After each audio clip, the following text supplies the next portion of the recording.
33 million ounces. That is how much silver disappeared from the COMEX vaults in a single week in January. Not traded, not moved between accounts, physically removed, taken out of the building, loaded onto trucks, gone. In 7 days, 26% of every ounce of registered silver in the entire COMEX system walked out the door, and it is never coming back.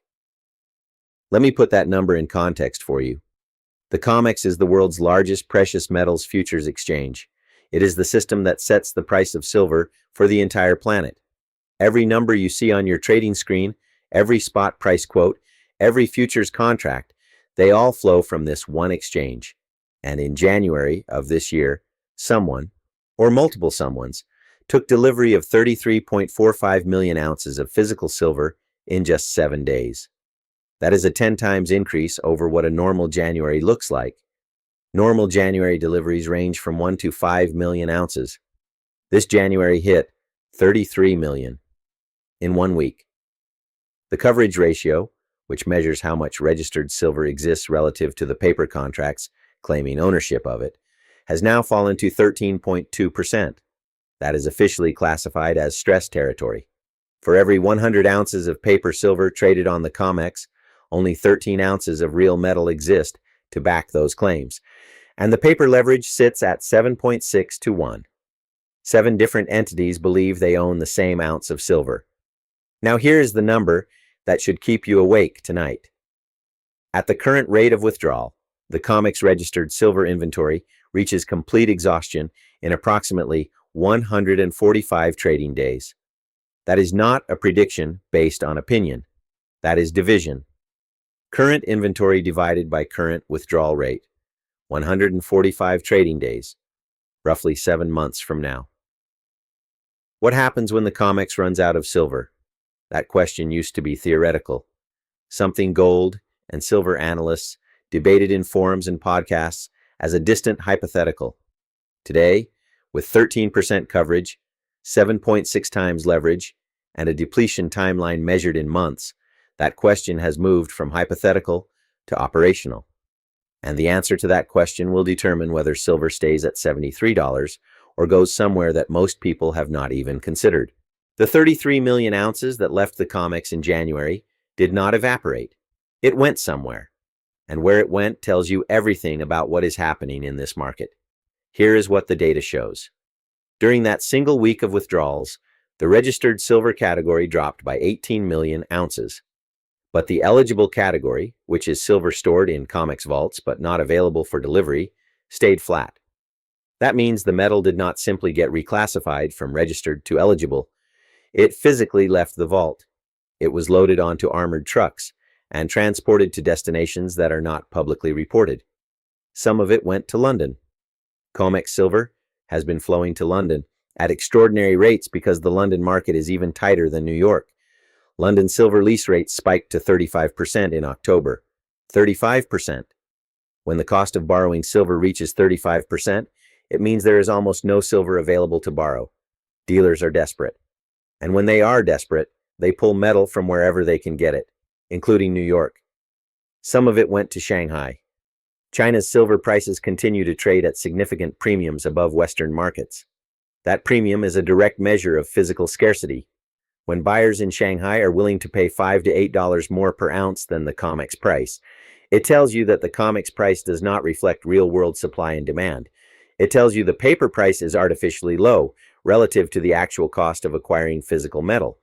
And some of it went to industrial consumers who can no longer rely on the spot market to fill their needs. Silver demand from data centers, artificial intelligence infrastructure, solar panels, and electric vehicles now accounts for 60% of total global silver demand. These are not speculative buyers who will sell when the price drops. These are manufacturers who need the physical metal to build products. They consume it permanently, and they are increasingly bypassing the futures market entirely and going directly to vault operators to secure physical supply. The critical insight is this: the silver leaving the COMEX is not being stored somewhere else for future resale. It is being consumed. Embedded in solar cells, soldered into circuit boards, plated onto battery contacts, used in medical devices and military systems. 800 million cumulative ounces of deficit over 6 years means 800 million ounces that are gone from the accessible supply forever. If you are watching this and finding value in this level of analysis, subscribe and turn on notifications. We publish daily, and this is the kind of data-driven breakdown that you will not find on mainstream financial channels. Now let me show you what happens when the COMEX inventory crosses the critical threshold. The COMEX operates on a fundamental assumption that has held true for decades. Most futures contract holders will never ask for physical delivery. They will roll their contracts forward, accept cash settlement, and trade paper silver without ever touching a real bar. This assumption allows the system to maintain 7.6 paper claims for every physical ounce. As long as the majority plays the paper game, the music keeps playing. But what happens when that assumption breaks? We are already seeing early signs. In January alone, delivery demand was 7 to 10 times the historical average. Traders who used to calmly roll their contracts into the next month are now standing for delivery weeks early, paying premiums to take possession of physical bars as fast as possible. They are no longer willing to trust that the metal will be there when their contract matures. They want it now, in their vault, under their control. When delivery demand exceeds available registered inventory, the COMEX faces a binary choice. Option 1, deliver every bar they have until the vaults are empty, then default on the remaining contracts. Option 2, invoke force majeure, settle remaining contracts in cash, and effectively admit that the paper price of silver is no longer backed by physical metal. Both options are catastrophic for the credibility of the paper market. In option 1, the price of silver does not gently rise. It explodes, because the last ounces in the vault are the most valuable ounces. Every delivery that depletes inventory further increases the urgency for remaining contract holders to demand their metal before it is gone. This creates a self-reinforcing feedback loop. More delivery demand, less inventory, more urgency, more delivery demand. The price at the end of that loop is not $73. In option 2, the COMEX effectively declares that its silver contracts are financial instruments, not claims on physical metal. The paper price becomes irrelevant. Physical silver trades at whatever price willing buyers and willing sellers agree on, and those prices, based on Shanghai premiums and dealer premiums already in the market, would be dramatically higher than the current spot price. The London market has already shown us a preview. When lease rates hit 35%, it meant the cost of borrowing 1 ounce of silver for 1 year was 35% of its value. That does not happen in a normal market. That happens in a market where the available supply is insufficient to meet demand.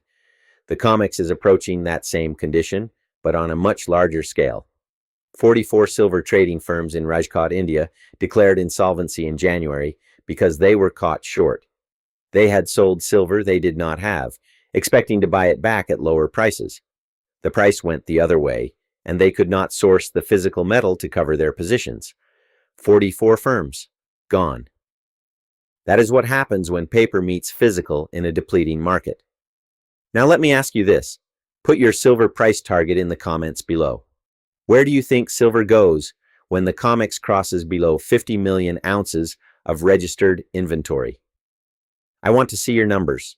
Let me give you the 5 numbers that define this crisis and tell you exactly where silver is headed. Number 1, 145. That is the estimated number of trading days until COMEX registered silver hits 0 at the current withdrawal rate.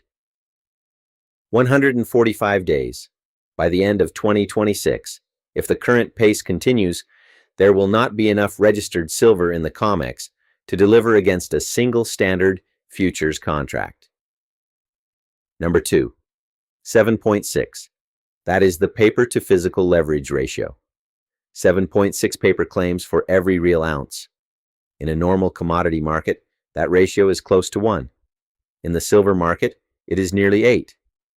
That gap between paper claims and physical reality is the stored energy that will be released when the system breaks. Number 3, 60. That is the percentage of silver demand that comes from industrial users, not investors, not speculators. manufacturers who need the metal to make things that society depends on, solar panels for the energy transition, semiconductors for artificial intelligence, batteries for electric vehicles, medical devices for healthcare, military systems for defense. This demand is not discretionary. It does not go away because the price rises. It is structural, permanent, and growing. Number 4, 800 million. That is the cumulative supply deficit in ounces over the last 6 years. 800 million ounces consumed that will never return to the market. Unlike gold, which sits in vaults and gets recycled, silver is used up, destroyed, embedded in products. The supply deficit is not a financial number. It is a physical reality that no amount of paper trading can reverse. Number 5, 33.45 million. That is the number of ounces that left the COMEX in a single January week. 26% of registered inventory, gone in 7 days, not gradually, not over months, 7 days. When institutions move that much metal that fast, they are not making a trade. They are making a statement. The statement is, we do not trust the paper system to deliver our metal. We are taking it now while it still exists. These 5 numbers together paint a picture that is difficult to dismiss. A futures market with 13% coverage operating on 7.6 times leverage, facing accelerating withdrawals from institutions that no longer trust the system, while industrial demand consumes 60% of supply from a market that has been in deficit for 6 consecutive years. Silver, at $73, is the paper price. It is the price set by a system that allows 7.6 times more paper claims than physical metal. When that system reaches its breaking point, and 145 days is a mathematical timeline, not an opinion, the paper price and the physical price will diverge so violently that the market as we know it will be unrecognizable. The last time a commodity exchange faced a delivery crisis of this magnitude was the Hunt Brothers silver squeeze of 1980. Silver went from $6 to $50 in less than a year, an 800% move. The COMEX today faces a structural crisis that makes 1980 look like a minor inconvenience. The deficits are larger, the industrial demand is greater, the leverage is higher, and the global supply chain fragmentation, with China restricting exports and London draining vaults, has created a physical scarcity that did not exist in 1980. The countdown is not theoretical anymore. 145 days. The clock is running. The only question is whether the repricing happens gradually as the inventory declines week by week, or suddenly, when a single delivery month exposes the gap between what the COMEX promises and what it can actually deliver. The empire built its silver market on one assumption, that nobody would ask for the real metal. That assumption is breaking, and when it breaks completely, $73 will be remembered not as the price of silver, but as the price of the last moment before the world discovered what silver is actually worth.